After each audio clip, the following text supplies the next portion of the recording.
Okay, gonna get started on the next one. It's not chapter 9, 08, chapter 8. Okay. Welcome to Bite at a Time Books, where we read you your favorite classics one bite at a time. My name is Bree Carlisle, and I love to read and wanted to share my passion with listeners like you. Excuse me. If you enjoy our show, be sure to follow us so you get all the new episodes. If you want to see exclusive behind the scenes of our show, join our Patreon. We would also love for you to drop us a rating on your favorite podcast platform and share our show with your friends. You can catch us on all the social medias at Bite at a Time Books. Today we will be continuing Jane Eyre by Charlotte Bronte.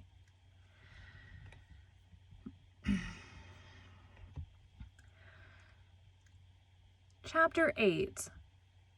Ere the half-hour ended, 5 o'clock struck, school was dismissed, and all were gone into the refectory to tea. I now ventured to descend.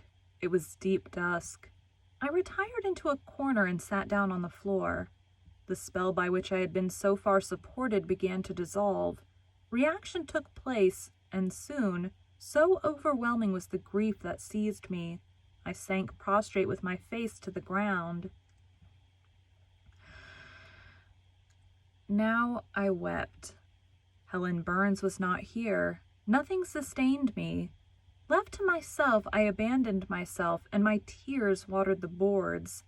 I had meant to be so good, and to do so much at Lowood, to make so many friends, to earn respect and win affection. Already I had made visible progress. That very morning I had reached the head of my class. Miss Miller had praised me warmly. Miss Temple had smiled approbation. She had promised to teach me drawing and to let me learn French if I continued to make similar improvement 2 months longer. And then I was well received by my fellow pupils, treated as an equal by those of my own age, and not molested by any. Now here I lay again, crushed and trodden on, and could I ever rise more? Never, I thought, and ardently I wished to die. While sobbing out this wish in broken accents, someone approached. I started up again. Helen Burns was near me. The fading fires just showed her coming up the long, vacant room. She brought my coffee and bread. Come, eat something, she said, but I put both away from me, feeling as if a drop or a crumb would have choked me in my present condition. Helen regarded me, probably with surprise. I could not now abate my agitation, though I tried hard. I continued to weep aloud. She sat down on the ground near me, embraced her knees with her arms, and rested her head upon them. In that attitude she remained silent as an Indian. I was the first who spoke. Helen, why do you stay with a girl whom everybody believes to be a liar? Everybody, Jane? Why, there are only 80 people who have heard you called so, and the world contains hundreds of millions.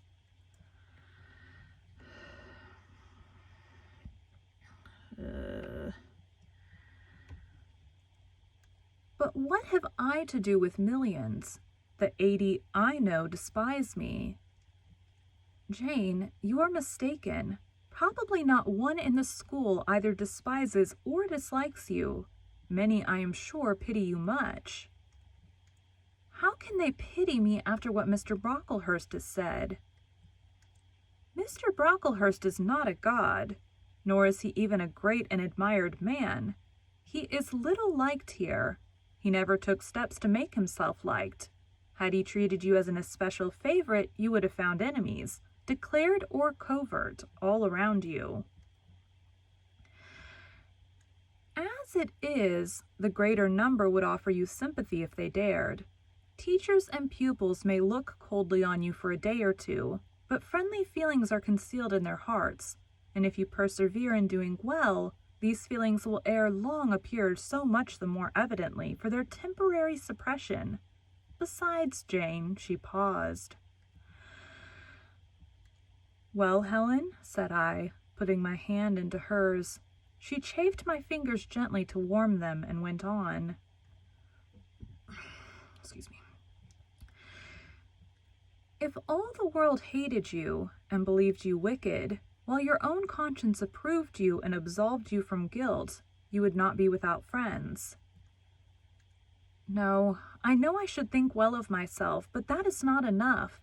If others don't love me, I would rather die than live. I cannot bear to be solitary and hated, Helen. Look here.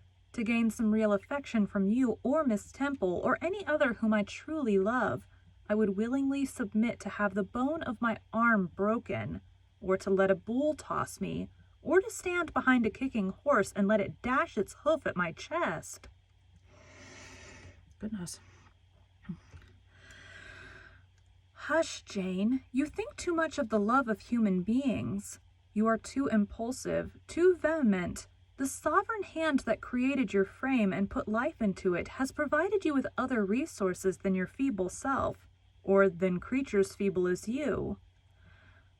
Besides this earth and besides the race of men, there is an invisible world and a kingdom of spirits. That world is round us, for it is everywhere, and those spirits watch us, for they are commissioned to guard us.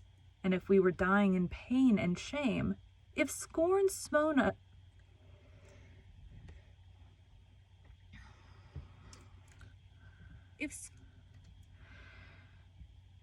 If scorn smote us on all sides, and hate crushed us, angels see our tortures, recognize our innocence, if innocent we be, as I know you are of this charge which Mr. Brocklehurst has weakly and pompously repeated at second hand from Mrs. Reed, for I read a sincere nature in your ardent eyes and on your clear front.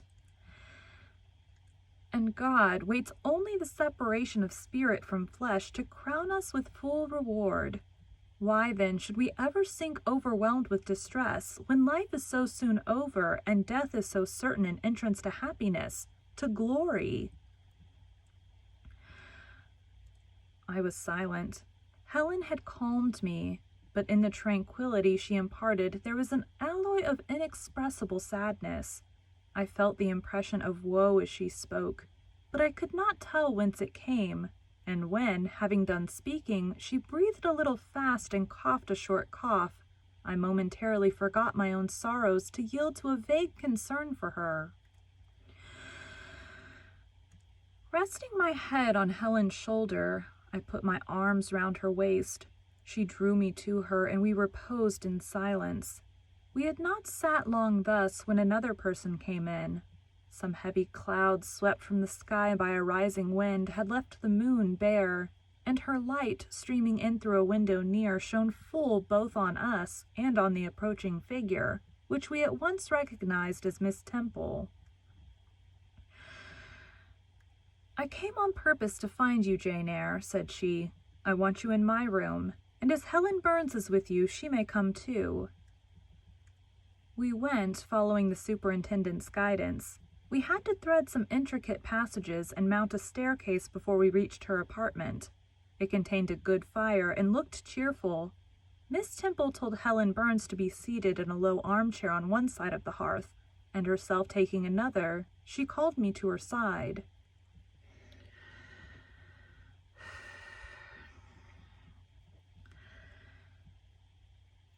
Is it all over? She asked, looking down at my face.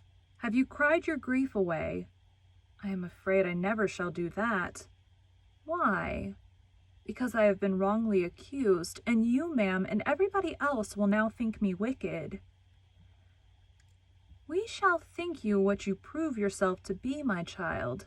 Continue to act as a good girl, and you will satisfy us. Shall I, Miss Temple? You will, said she, passing her arm round me. And now tell me, who is the lady whom Mr. Brocklehurst called your benefactress? Mrs. Reed, my uncle's wife. My uncle is dead, and he left me to her care. Did she not then adopt you of her own accord? No, ma'am. She was sorry to have to do it, but my uncle, as I have often heard the servants say, got her to promise before he died that she would always keep me. Well now, Jane, you know, or at least I will tell you, that when a criminal is accused, he is always allowed to speak in his own defense. You have been charged with falsehood. Defend yourself to me as well as you can. Say whatever your memory suggests is true, but add nothing and exaggerate nothing. I resolved in the depth of my heart that I would be most moderate, most correct, and having reflected a few minutes in order to arrange coherently what I had to say, I told her all the story of my sad childhood. Exhausted by emotion, my language was more subdued than it generally was when it developed that sad theme, and mindful of Helen's warnings against the indulgence of resentment, I infused into the narrative far less of gall and wormwood than ordinary. Thus restrained and simplified, it sounded more credible. I felt as I went on that Miss Temple fully believed me.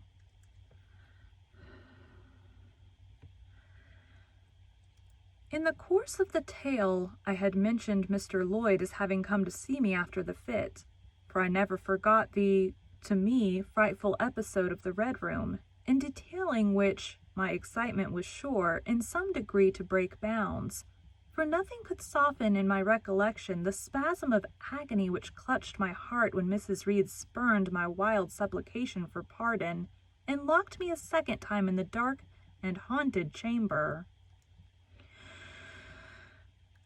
I had finished. Miss Temple regarded me a few minutes in silence. She then said, "I know something of Mr. Lloyd. I shall write to him. If his reply agrees with your statement, you shall be publicly cleared from every imputation. To me, Jane, you are clear now." She kissed me, and still keeping me at her side, where I was well contented to stand, for I derived a child's pleasure from the contemplation of her face, her dress, her one or two ornaments, her white forehead, her clustered and shining curls, and beaming dark eyes, she proceeded to address Helen Burns. "How are you tonight, Helen? Have you coughed much today?" "Not quite so much, I think, ma'am." "And the pain in your chest?" "It is a little better." Miss Temple got up, took her hand, and examined her pulse. Then she returned to her own seat. As she resumed it, I heard her sigh low. She was pensive a few minutes. Then, rousing herself, she said cheerfully, "But you two are my visitors tonight. I must treat you as such." She rang her bell. "Barbara," she said. "Barbara," she said to the servant who answered it, "I have not yet had tea. Bring the tray and place cups for these two young ladies." Excuse me. And a tray was soon brought. How pretty to my eyes did the china cups and bright teapot look, placed on the little round table near the fire. How fragrant was the steam of the beverage and the scent of the toast, of which, however, I, to my dismay, for I was beginning to be hungry, discerned only a very small portion. Miss Temple discerned it too.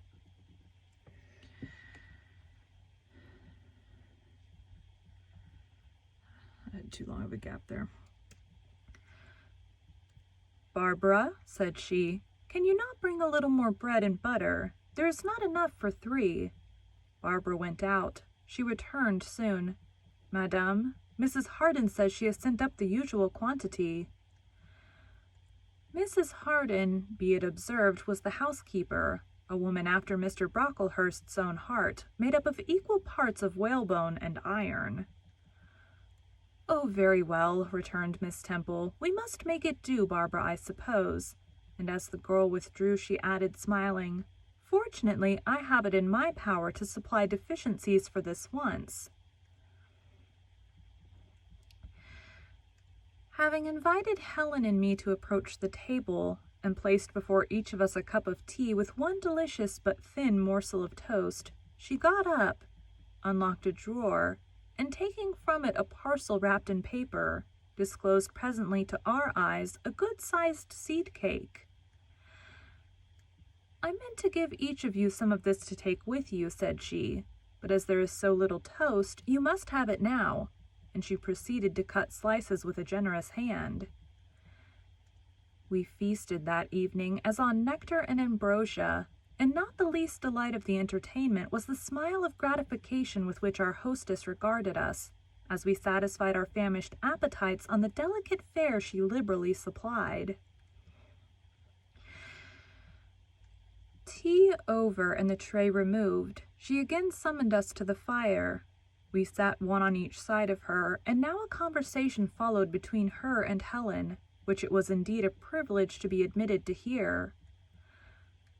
Miss Temple had always something of a serenity in her air, of state in her mien, of refined propriety in her language, which precluded deviation into the ardent, the excited, the eager, something which chastened the pleasure of those who looked on her and listened to her by a controlling sense of awe, and such was my feeling now.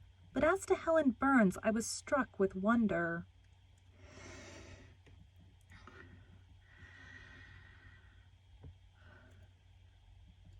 The refreshing meal, the brilliant fire, the presence and kindness of her beloved instructress, or perhaps more than all these, something in her own unique mind had roused her powers within me.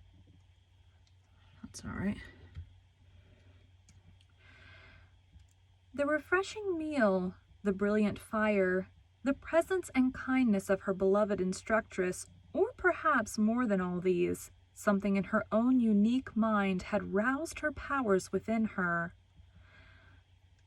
They woke, they kindled. First they glowed in the bright tint of her cheek, which till this hour I had never seen but pale and bloodless. Then they shone in the liquid luster of her eyes, which had suddenly acquired a beauty more singular than that of Miss Temple's, a beauty neither of fine color, nor long eyelash, nor penciled brow, but of meaning, of movement, of radiance. Then her soul sat on her lips, and language flowed from what source I cannot tell. Has a girl of 14 a heart large enough, vigorous enough to hold the swelling spring of pure, full, fervid eloquence? Such was the characteristic of Helen's discourse on that, to me, memorable evening. Her spirit seemed hastening to live within a very brief span, as much as many live during a protracted existence. They conversed of things I had never heard of nations and times past, of countries far away, of secrets of nature discovered or guessed at. They spoke of books, how many they had read, what stores of knowledge they possessed. Then they seemed so familiar with French names and French authors, but my amazement reached its climax when Miss Temple asked Helen if she sometimes snatched a moment to recall the Latin her father had taught her, and taking a book from a shelf, bade her read and construe a page of Virgil, and Helen obeyed, my organ of veneration expanding at every sounding line. Sometimes it doesn't stop when it should. Line. She had scarcely finished ere the bell announced bedtime. No delay could be admitted. Miss Temple embraced us both, saying as she drew us to her heart, "God bless you, my children." Helen she held a little longer than me. She let her go more reluctantly. It was Helen her eye followed to the door. It was for her she a second time breathed a sad sigh, for she wiped a tear from her cheek.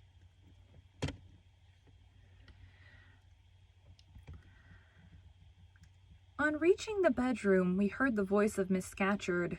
She was examining drawers. She had just pulled out Helen Burns's, and when we entered, Helen was greeted with a sharp reprimand, and told that tomorrow she should have half a dozen of untidily folded articles pinned to her shoulder.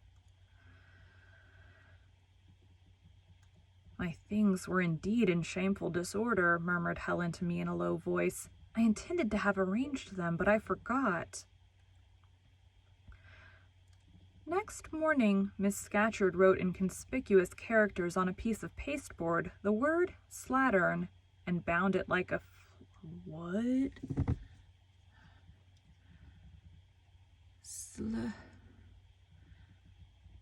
Phylactery? Next morning, Miss Scatcherd wrote in conspicuous characters on a piece of pasteboard and the word slattern and bound it like a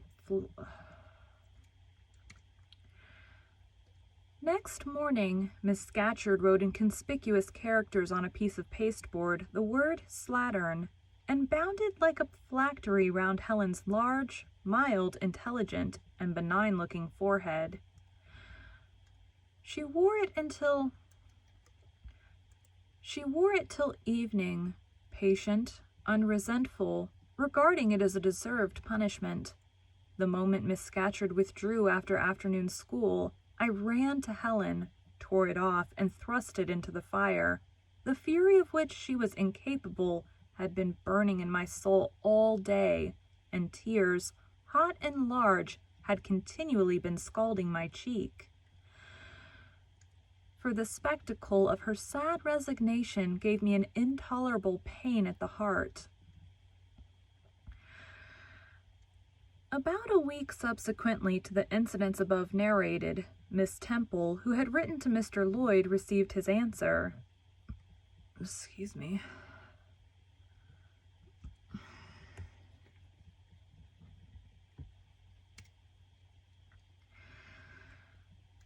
It appeared that what he said went to corroborate my account. Miss Temple, having assembled the whole school, announced that inquiry had been made into the charges alleged against Jane Eyre, and that she was most happy to be able to pronounce her completely cleared from every imputation. The teachers then shook hands with me and kissed me, and a murmur of pleasure ran through the ranks of my companions.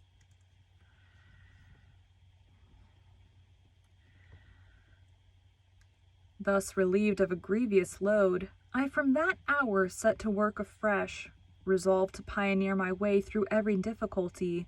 I toiled hard, and my success was proportionate to my efforts. My memory, not naturally tenacious, improved with practice. Exercise sharpened my wits. In a few weeks I was promoted to a higher class. In less than 2 months, I was allowed to commence French and drawing. I learned the first two... Oh,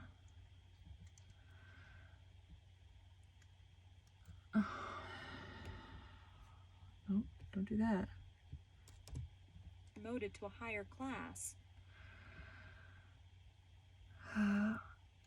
In less than 2 months, I was allowed to commence French and drawing.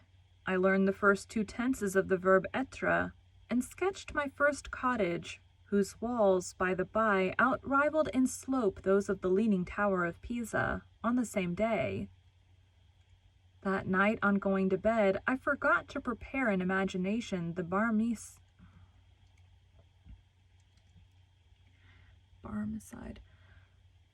That night, on going to bed, I forgot to prepare in imagination the Barmecide supper of hot roast potatoes, or white bread and new milk, with which I was wont to amuse my inward cravings. I feasted instead on the spectacle of ideal drawings which I saw in the dark, all the work of my own hands, freely penciled houses and trees, picturesque rocks and ruins, suppy-like groups of cattle, sweet paintings of butterflies hovering over unblown roses, of birds picking at ripe cherries, of wrens' nests enclosing pearl-like eggs, wreathed about with young ivy sprays. I examined, too, in thought, the possibility of my ever being able to translate currently a certain little French story which Madame Perrault had that day shown me, nor was that problem solved to my satisfaction, ere I fell sweetly asleep. Well has Solomon said, Better is a dinner of herbs where love is than a stalled ox and hatred therewith. I would not now have exchanged Lowood with all its privations for Gateshead and its daily luxuries.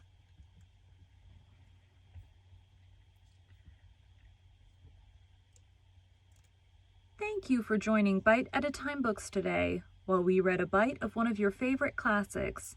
If you enjoy our show, be sure to follow us so you get all the new episodes. If you want to see exclusive behind the scenes of our show, join our Patreon. We would also love for you to drop us a rating on your favorite podcast platform and share our show with your friends.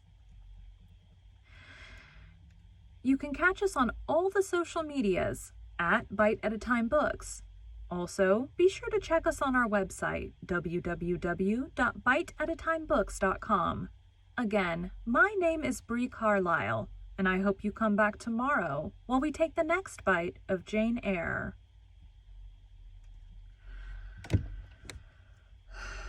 Boop. All right, thanks, guys.